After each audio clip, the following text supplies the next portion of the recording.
Den oppgaven dere fikk sist på den testen, det var en sånn helt typisk oppgave som dere vil få til eksamen hvis det blir eksamen. Nemlig, hva slags spenninger forventer vi å få på en operasjonsforsterker under de og de forholdene. Og det som vi hadde, det var en krets som så ut.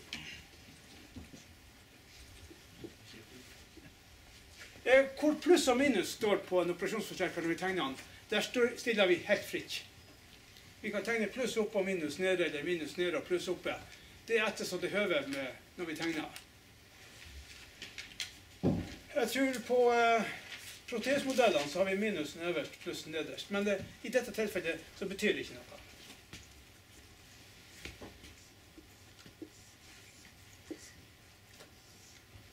Vi hadde en krets som så ut sånn som det der, hvor det var et potmeter, var det ikke det?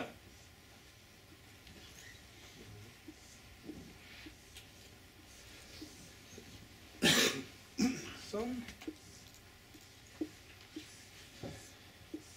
Og så hadde vi der en LDR.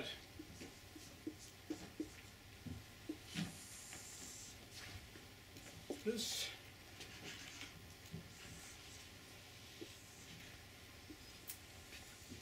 Og minus. Og så hadde vi en utgang. Så var spørsmålet, hvor stor spenning vil vi ha på de her ulike pinnene dersom potmeteret står i midtstilling? Jeg har vel ikke tegnet riktig helt rett her, stemmer ikke det? Var ikke det slik at må ikke hjelpe meg å huske dere som har hukommelse.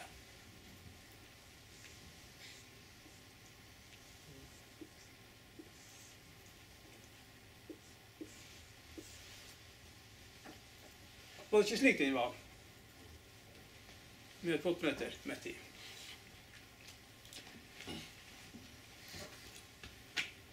Da sa vi det at hva slags spenninger har vi på de ulike pinnene på operasjonsforsterkeren dersom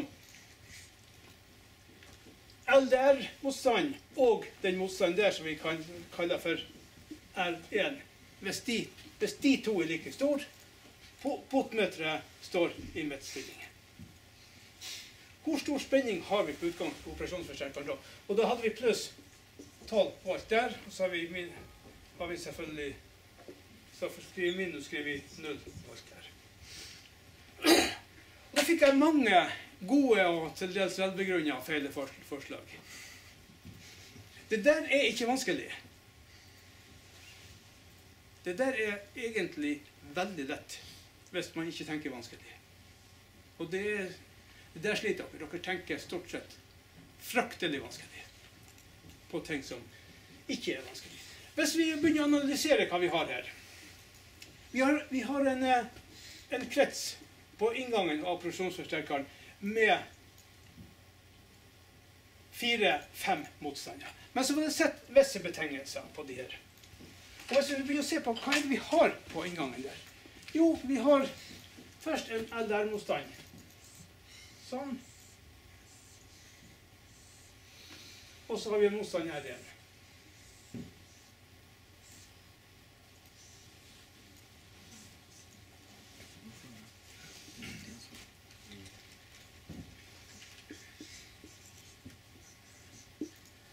Så har vi en ny motstand.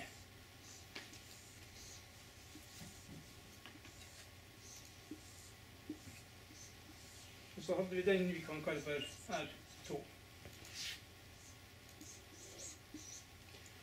Og hva slags vi kaller den for R3 da.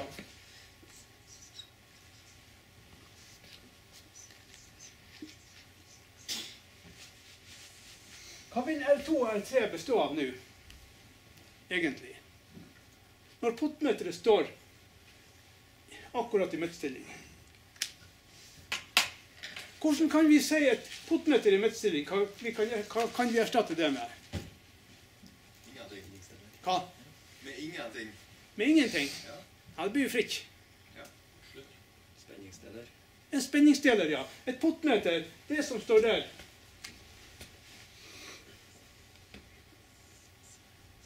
Det kan vi se er sånn. Sånn. Hvor halvparten av potmeteret er den motstand. Den andre halvparten av potmeteret er den motstand. Enig i det? I oppgaven var vel R3 og R2 var like stor, var ikke det? Jo. Nå har det vært ingenting. Ja, R3 og R2 er like stor. Det er greit nok. Hva verdien på motstandene oppgitt? Ja. Var det det? 10 kilo på begge to. Eller? Ja, hadde de trengt å være det? Nei, hadde ikke trengt å være det. Fordi at du sa R3 og R2 var like stor. Ja, og så har vi potmeter imellom. Jo, men betyr dere det er noe? Så får vi der R2. Ser dere den røde dere bak? R3. Jeg skal viske den bort. Så. Ja. Vi ser at i stedet for potmeteret så har vi nå midtpunktet blir potmeteret, midtpunktet blir der. Det blir midtpunktet på potmeteret. Så i stedet for to motstandere i et potmeter, så kan vi se at dette er egentlig det samme som 4 motstandere. Nemlig den R3-en, det er R3 pluss halvparten av potmeteret. Der har vi R2 pluss den andre halvparten av potmeteret. Er du enig i det? Fordi at betingelsen var at potmeteret skulle stå så mye i midtstilling som vi får det. Og betingelsen var at det var så mye lys at LR-motstand og R1 var like stor.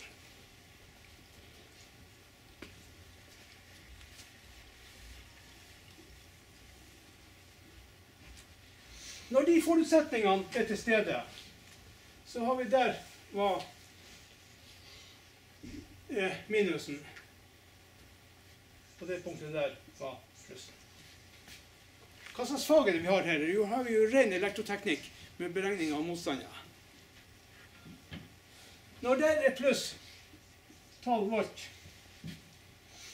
og der er 0 volt, og den er like stor, hva må det være midt på da? Da må det nødvendigvis være 6 volt, ja. Fordi at dere hadde ikke lest oppgaven nøye, hvor dere har fått med at de der to var like store. Når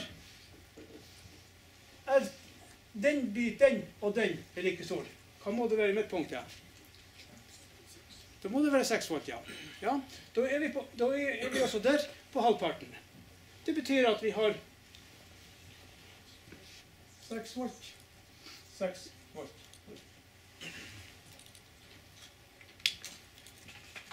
Og så operasjonsforsterkeren, han gjør ingenting med spenninga. Vi kan ta oss og nappe han vekk. Fortsatt har vi de samme spenningene i punktet der og der. De spenningene vi har der, vil være uavhengig av om operasjonsforsterkeren er til stede eller ikke. Fordi at operasjonsforsterkeren inngår ikke i forsterkninga i kretsen. Det er uansett om vi har en forsterker eller vi har en bryter.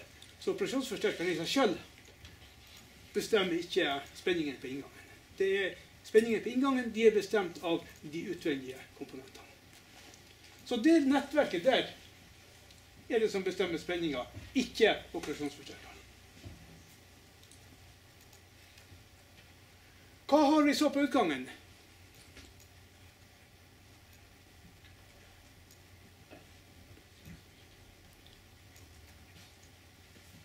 Hvordan er forsterkninga for denne kretsen her? FU.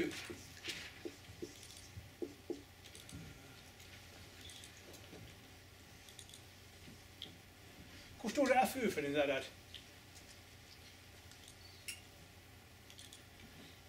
Uendelig stor. Den er uendelig stor, ja. Hvilket betyr at spenninga på utgangen må være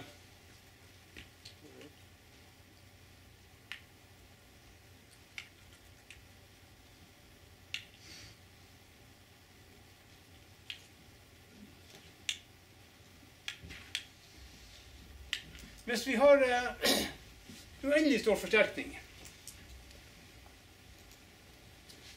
hva er det som blir forsterket opp? Hva er det den operasjonsforsterkeren forsterker for noe? Han forsterker differansen imellom de to, ja. Og er det noen differanse? Se på det. Ja, altså i teorien her, hvis de er eksakt like stor, og den er eksakt i mistid, så skal det ikke være noen differanse. Og hvis det ikke er noen differanse, hva skal spenningen utvære da? 0. Nei. 6.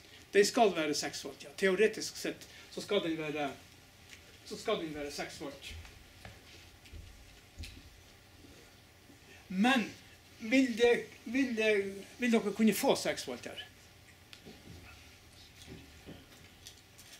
Dere vil sannsynligvis aldri kunne få 6 volt. Og hvorfor vil vi aldri kunne få 6 volt der, eller halve batterispenninga der, i en sånn kobling til det? Hva? Nei, det gjør han. Vi har tap, men de tapene vil være likt fordelt. Fordi du aldri vil i praksis klare å balansere det på akkurat 6 volt? Det vil vi ha problemer med, det er sant. Men om vi skulle ha problemer, om vi skulle greie det, hva så? Jo, om vi skulle greie det og balansere det akkurat på 6 volt, og operasjonsforsterkeren var ideell, så vil vi teoretisk sett kunne få 6 volt ut. I praksis så vil forsterkningen for den positive og den negative ikke være riktig like stor. Altså det vil være ubalanse i de to. Hvis dere husker den plansjen vi hadde her med at på inngangene var 2 transistorer, en transistor på hver. En transistor innenfor der og en transistor innenfor der. Hvis de to var litt grann ulike, så vil den ene vinne over den andre. Det er jo det som ofte vi gjør at en svengekrets begynner å svenge. Nemlig at de ikke er riktig like sterke, så den som er sterkest får overtak, og så kommer det i gang. Slik at utgangen her, han vil bli enten pluss 12 volt eller 0 volt. Han vil stabilisere seg på, nei, han vil ikke stabilisere seg, men han vil legge seg på en av de to verdiene. Usikkert hvilken.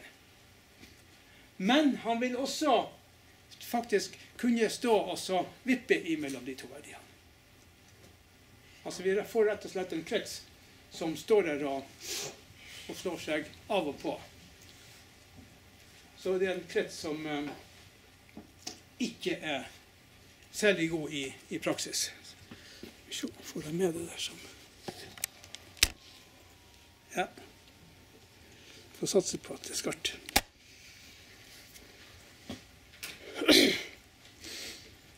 Men det var en ting til som vi hadde, som jeg nå har utelatt. Det gikk nemlig en motstand sånn, der og dit. Så vi kan kalle det for R5 for eksempel. Hvilken innvirkning har den på forsterkningen? Hvor stor forsterkning har vi i kretsen nå?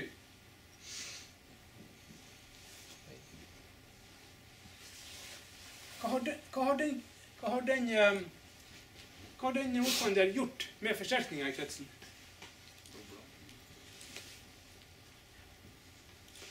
Kan vi få større forsterkning enn uendelig? Kan vi få uendelig pluss?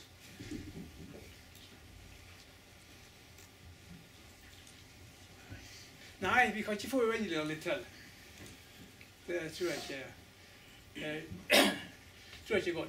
Slik at, vil den motstanden der ha noe praktisk betydning for forsterkningen? Nei. Den motstanden der endrer ikke forsterkningen i operasjonsforsterkeren i det hele tatt. Hvorfor ikke? Hva er det den gjør da, hvis han ikke har noe med forsterkningen å gjøre? Hvorfor den? Sørger for at han ikke kan vippe. Han sørger for at han ikke kan vippe, ja. Vi får nemlig det vi kaller for en hysterese. det som skjer, er at skulle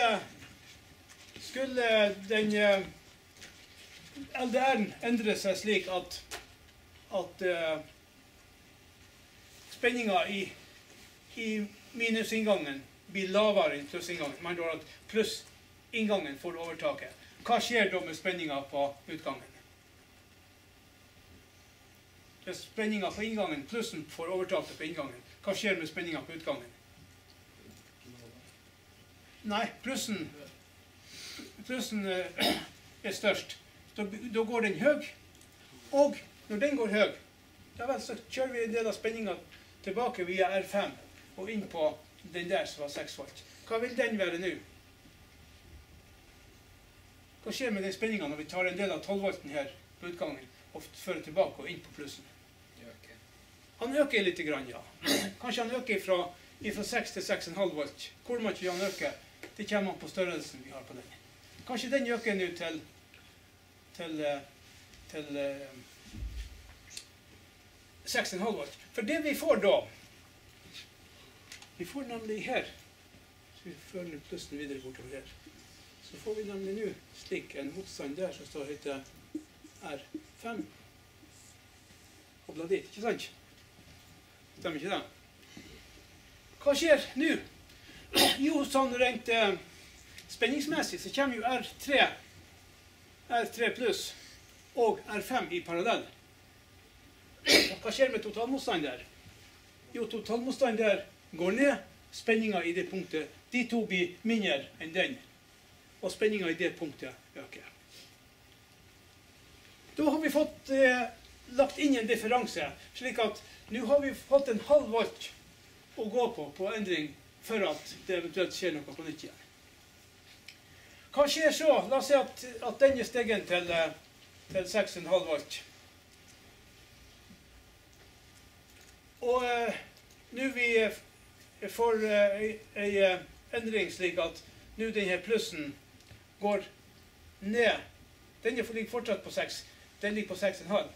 Men så får vi en endring slik at den der minusen kommer på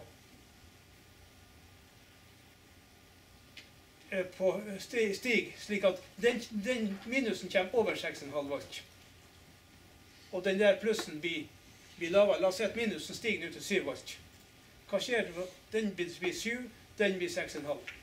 Hva skjer med utgangen da? Da går utgangen lav, ja. Hva skjer med R5? Den synker ytterligere, for hva skjer med R5 da?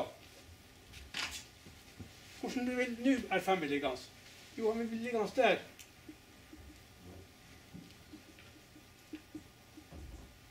Ikke sant? R5 han vil komme nå, ikke fra pluss til dit, men han vil komme fra 0, fra minus, og gå dit. Han vil ligge nå parallelt, i stedet lå han parallelt med R3. Nå ligger han parallelt med R2, og vil være med på å ta spenninga nedover.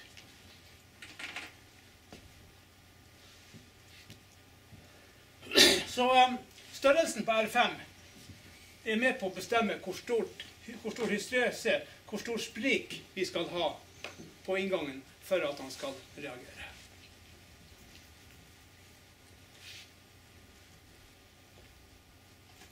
Så utgangen han vil teoretisk sett burde være 6 volt. I praksis så vil han vippe mellom 12 volt og